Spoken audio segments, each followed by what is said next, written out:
Bien-aimés dans le Seigneur, bonjour et bon dimanche chez vous à la maison.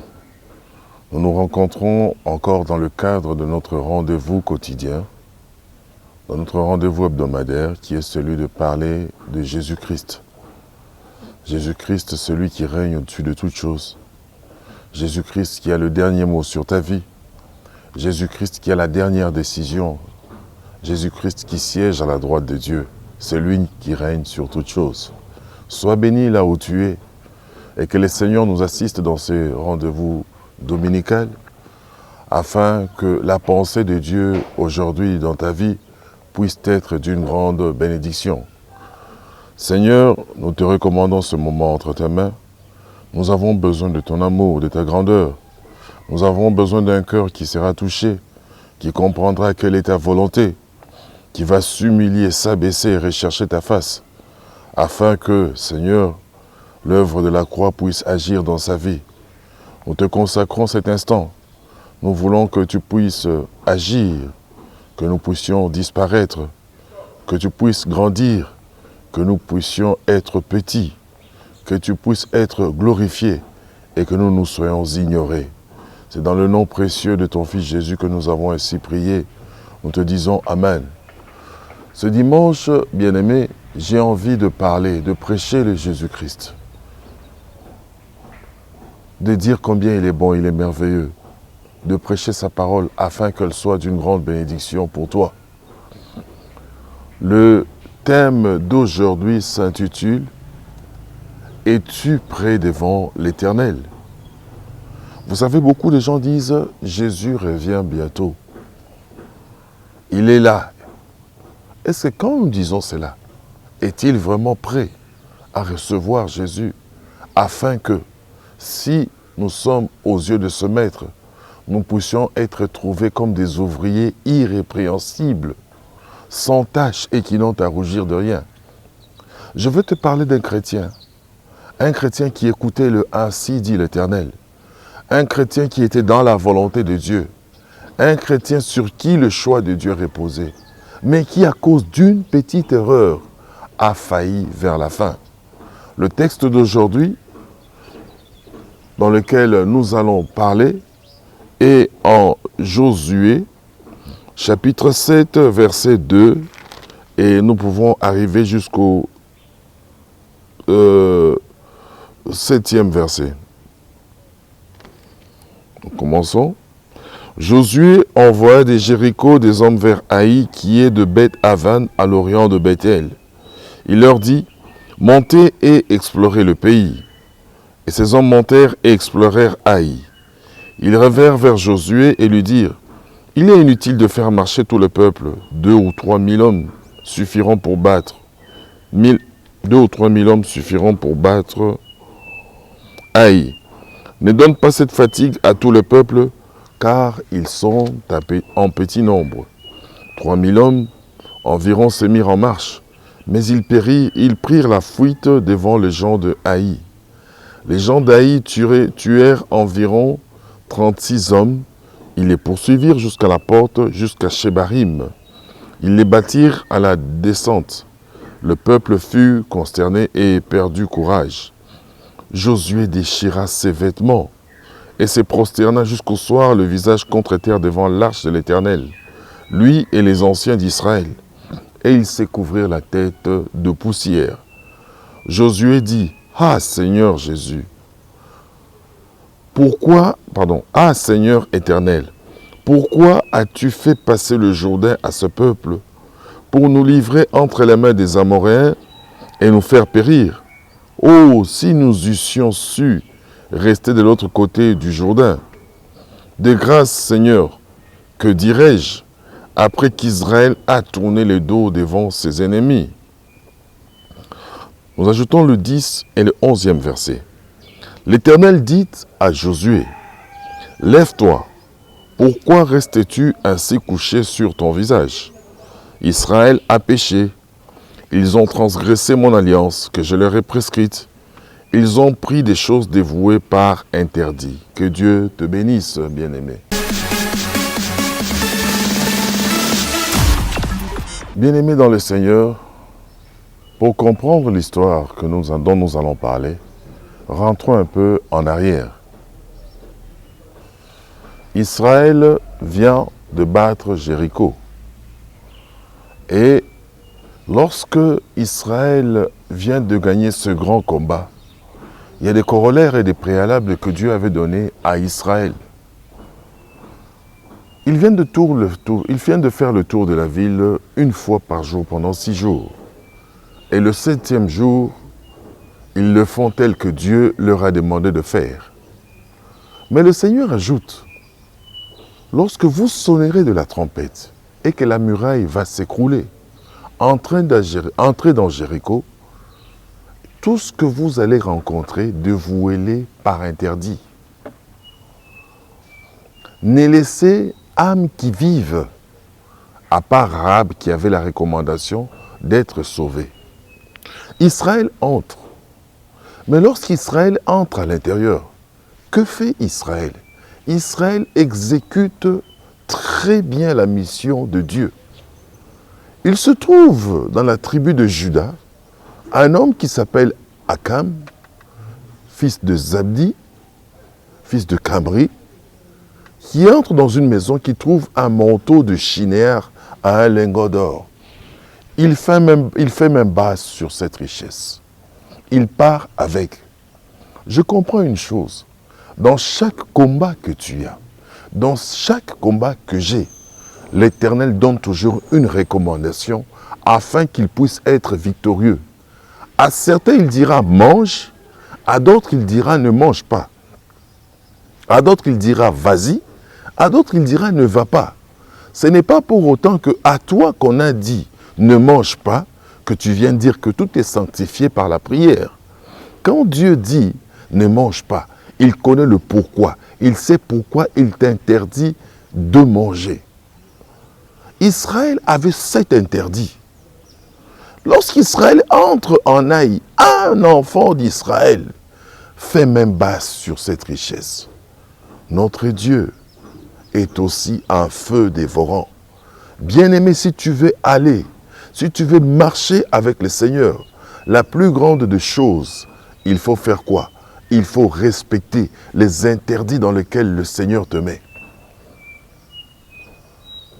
Et lorsque Akan fait main basse sur ce bien dans Jéricho, il fragilise la nation d'Israël.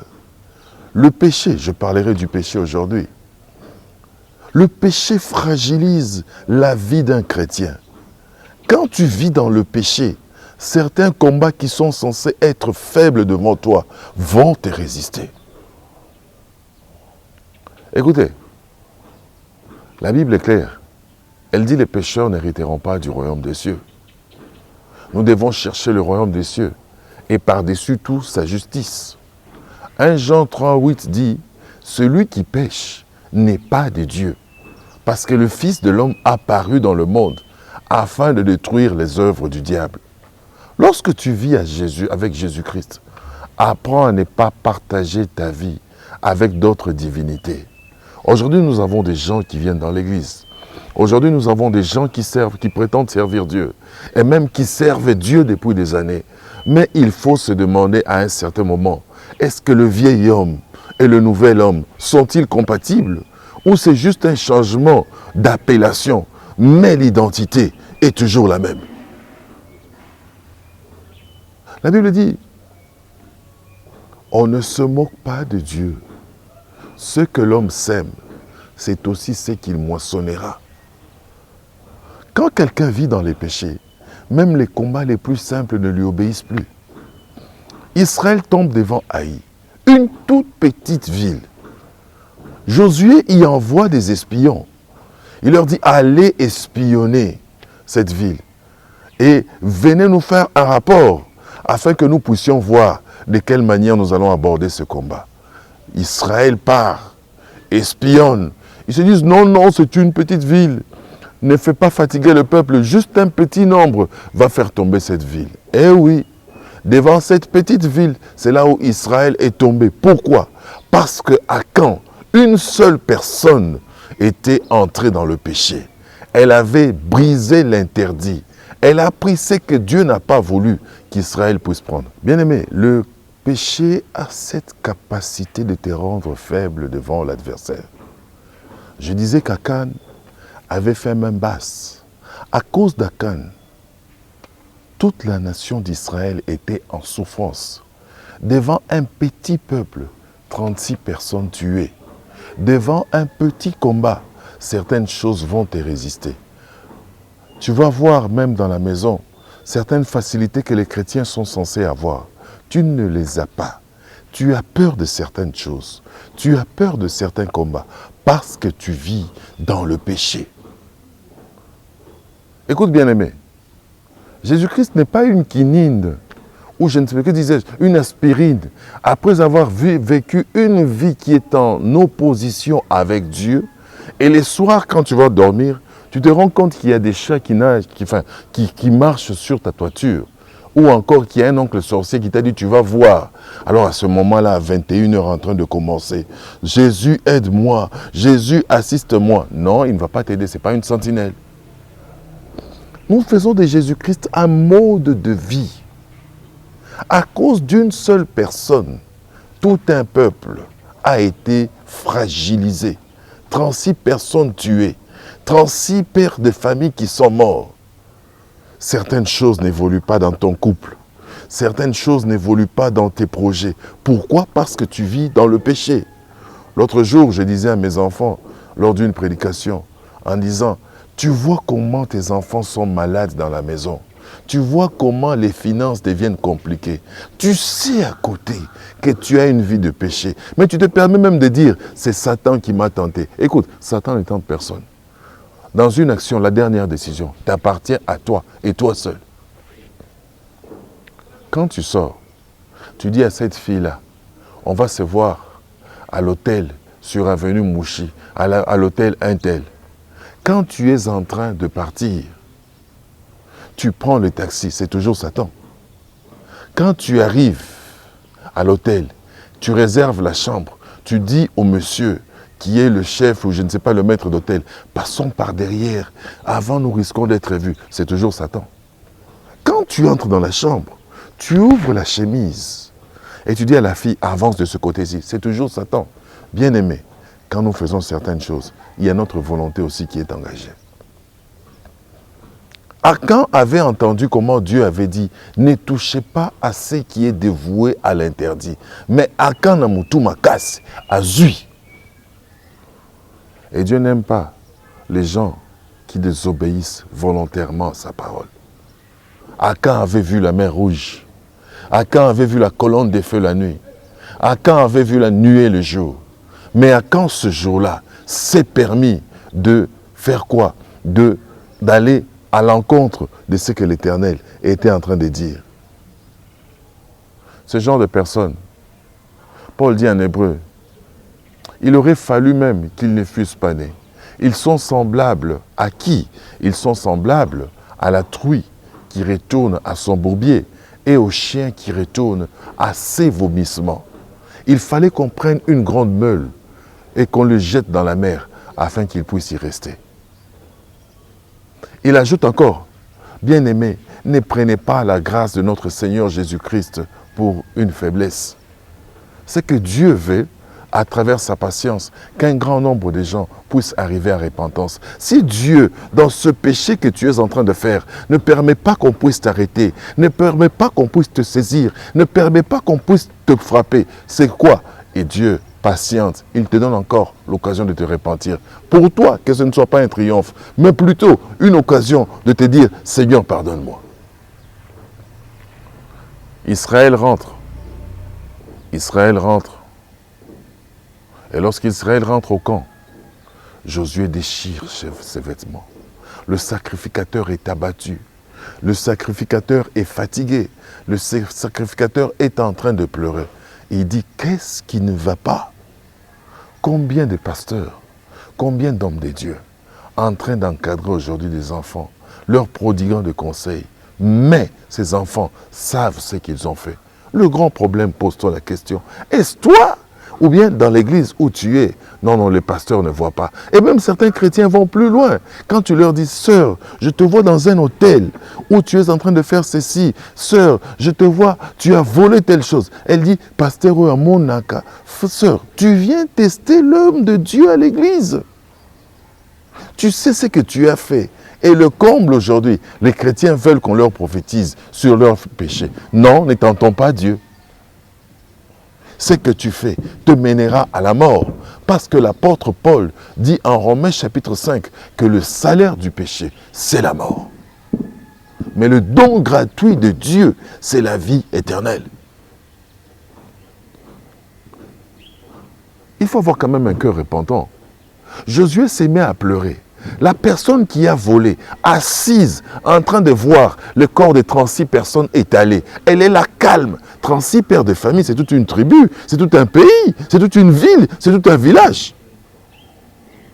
Assise chez elle, en train de voir comment Israël est en train de pleurer ses héros, ces 36 personnes par terre. Au lieu même de se lever et de dire à Josué, Josué, c'est moi qui ai volé. Cette iniquité arrive sur nous parce que j'ai fait telle chose. Non, non, il est très calme, assis dans sa tente, en train de regarder le manteau de Shinéar, en train de regarder le lingot qu'il a volé. Aujourd'hui, les gens ne regardent pas à la parole de Dieu, ils regardent à la beauté du péché qu'ils sont en train de commettre. Il a du mal à abandonner. Comment je vais vivre? Comment je peux vivre sans ce que je suis en train d'aimer? Débarrasse-toi de ce que tu aimes, parce que Jésus revient bientôt. Nous avons des chrétiens faibles, des chrétiens qui ne voient plus la gloire de Dieu, des chrétiens qui vivent dans la faiblesse et les petits combats les attaquent. Pourquoi? Parce qu'ils vivent dans le péché. J'ai même dit à mes enfants l'autre jour, qui sont en train de me suivre, je leur ai dit, quand je suis dans une action, on m'amène quelqu'un qui a un pied coupé. J'ai dit, aujourd'hui Dieu va agir. Nous allons voir un miracle avec le Seigneur. Je vais prier pour elle. J'ai posé la question à mes enfants. Vous allez prier pour qui? Un de mes enfants a été clair. Il a dit, nous n'allons pas prier pour le boiteux, nous allons prier pour toi. J'ai dit, ah oui? Dis-moi ma fille. Et qu'est-ce que vous allez demander à Dieu? Aujourd'hui, nous arrivons dans une logique où les gens ne croient plus que Dieu agit. Les gens commencent à croire que certaines choses sont réservées aux occultistes. Écoutez, l'évangile que nous prêchons, dit Paul, n'est pas basé sur des discours persuasifs de la sagesse, mais sur une démonstration de la puissance de l'évangile. Si tu crois, tu verras la gloire de Dieu. La gloire de Dieu, c'est le surnaturel dans la vie de quelqu'un.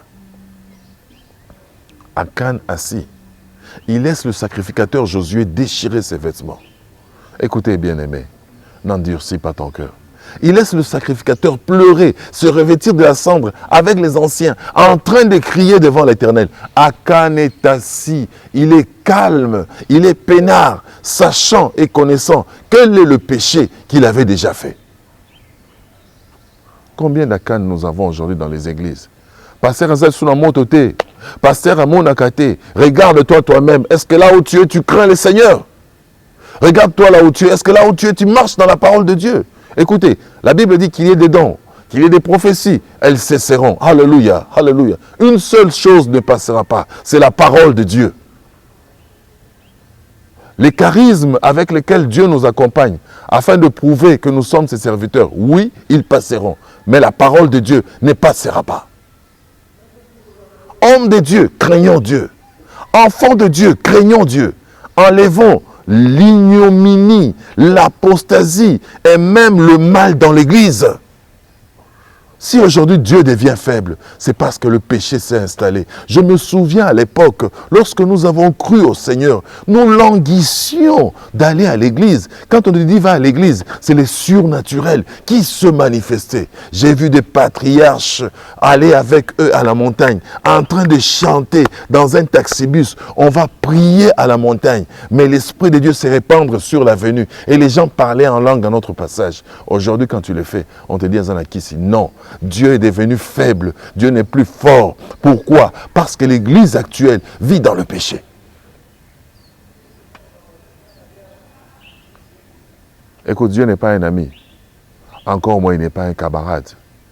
Si tu vis dans le péché, réponds-toi, car Jésus revient bientôt. Il n'y a pas de plus mauvais business que de venir devant les gens, sachant que tu es un pécheur, sachant que tu es un hypocrite, sachant que tu es un voleur. Mais tu es en train de dire aux gens que je viens de la part de Dieu. Écoutez, quand quelqu'un est mauvais, vous finirez toujours par le découvrir. Quand quelqu'un est hypocrite, vous finirez toujours par le savoir. Quand Dieu donne du temps, c'est pour que la personne se répande. Combien de Akan nous avons aujourd'hui dans les églises? Combien de Akan aujourd'hui font que certaines familles ne puissent pas évoluer? Combien de Akan permettent que les combats entrent dans les familles?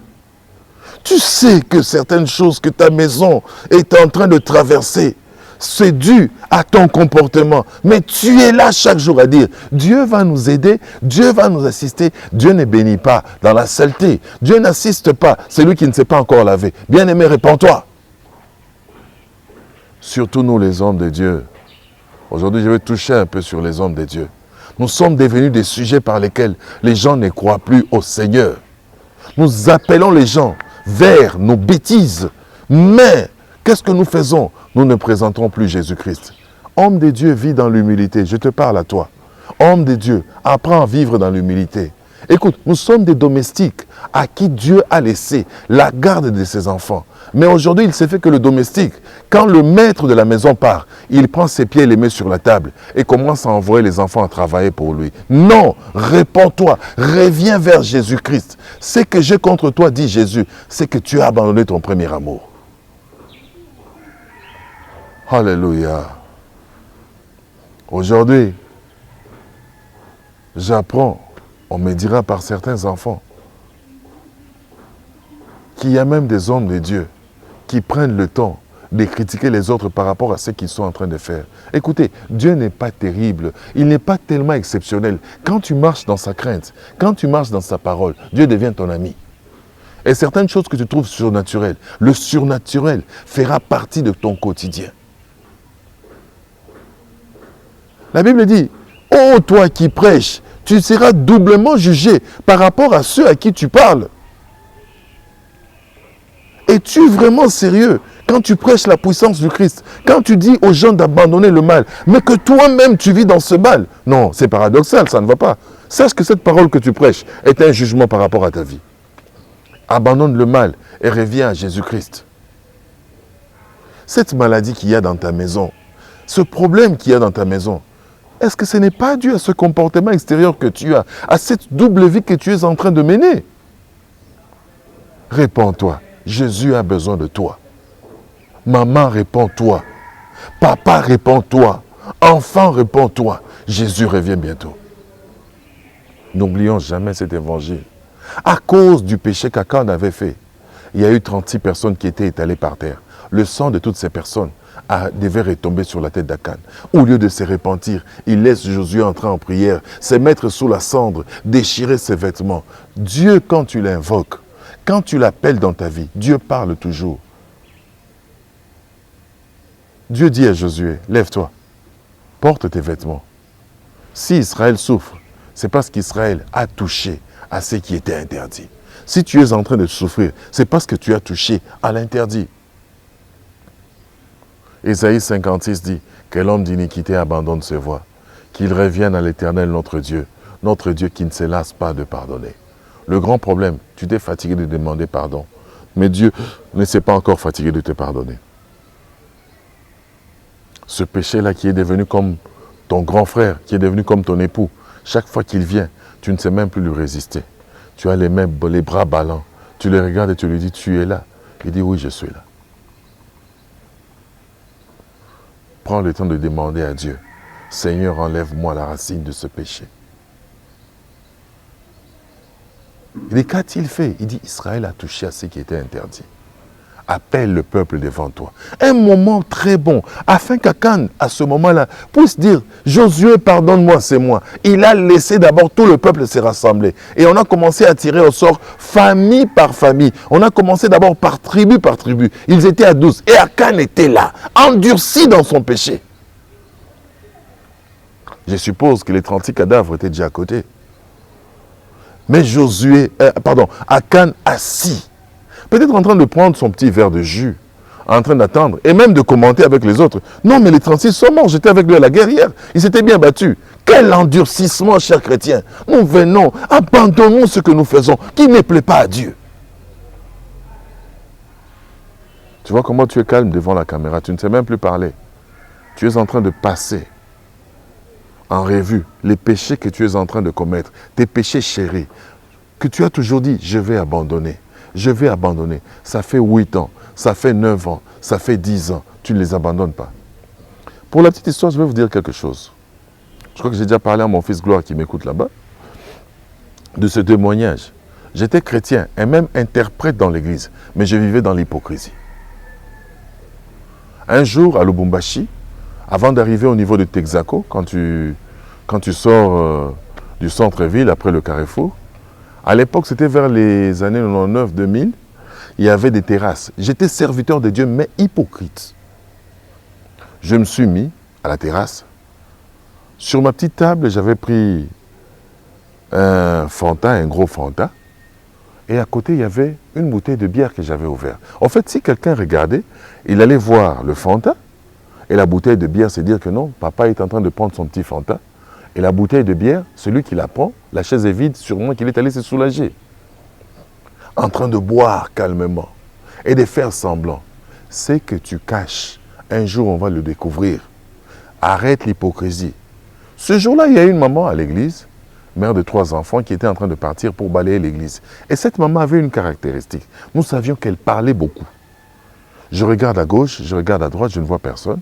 Je prends le verre où il y avait la bière, je prends, je bois. Vous savez, quand la bière est chaude, la mousse a tendance à faire quoi? À rester ici. Lorsque je dépose mon verre de bière, j'ai une mouche qui pend comme une moustache et je vois maman Elali qui est devant moi, qui est assise et qui me dit « Bonjour papa Josué ». J'étais serviteur à l'époque. Elle me dit « Bonjour papa Josué ». Je la regarde, je la vois. Elle était sur le trottoir. Je fais semblant de regarder de l'autre côté. La maman ne s'est pas lassée. Elle tourne vers là où j'avais regardé. Elle me regarde, elle se met encore debout. Elle me dit « Bonjour papa Josué ». J'étais obligé ce jour-là de lui répondre à sa salutation. Et ce jour-là, j'ai dit, mon fils Gloire, que l'hypocrisie ne paye pas.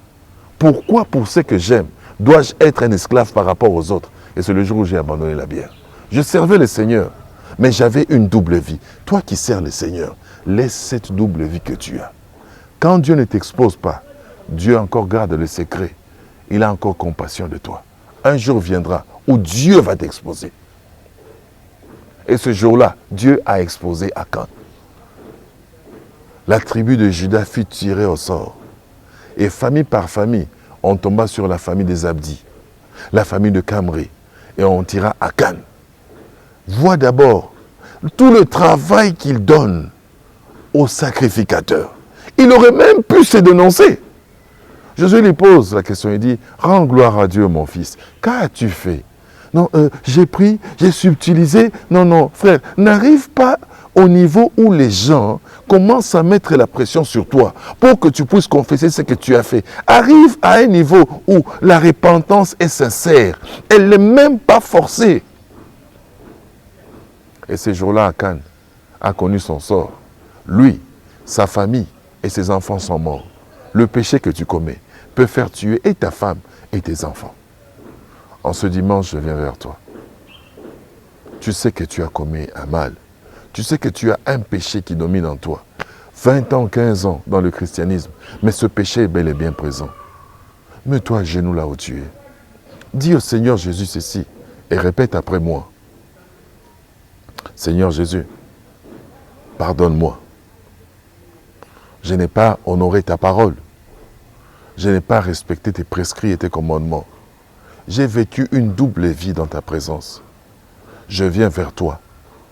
Accepte de revenir dans ma vie, d'être le seul maître et de commencer à régner à nouveau. Et tout ce que j'ai perdu à travers le péché, restitue-le-moi, Seigneur. Au nom de Jésus, Amen. Tendre Père, je te consacre ton enfant. Donne-lui un nouveau départ. Que l'ancienne vie, Seigneur, soit détruite et qu'il puisse vivre une vie de consécration, une vie où il est attaché à toi. Au nom puissant de Jésus. Amen. Bien-aimé, c'est le pasteur Alain Lomouna. Mon numéro s'affiche en bas de la page. Si tu as besoin de me voir, tu sens qu'il y a quelque chose que tu veux arranger avec le Seigneur, vois-moi, appelle-moi ce numéro-là. Je te rappelle en passant que nous avions passé dans l'émission passée, nous avions passé les images dans la dernière émission, où nous montrions l'église où nous allons installer l'œuvre. Bien entendu, bien-aimé, il y a certaines modifications à faire. Nous avons commencé déjà avec certaines personnes qui nous ont assistés. Si le Seigneur le permet, et si le Seigneur te bénit, contacte-nous à ce numéro-là pour nous envoyer ta contribution qui va servir à construire pour Dieu. S'il y a un sac de ciment, s'il y a ne fût-ce qu'une vitre, un mastic, même la peinture qui est mise à l'église, c'est ta vie que Dieu va restaurer. Que Dieu te bénisse là où tu es. Excellente semaine et sois béni dans le nom de notre Seigneur Jésus. Amen.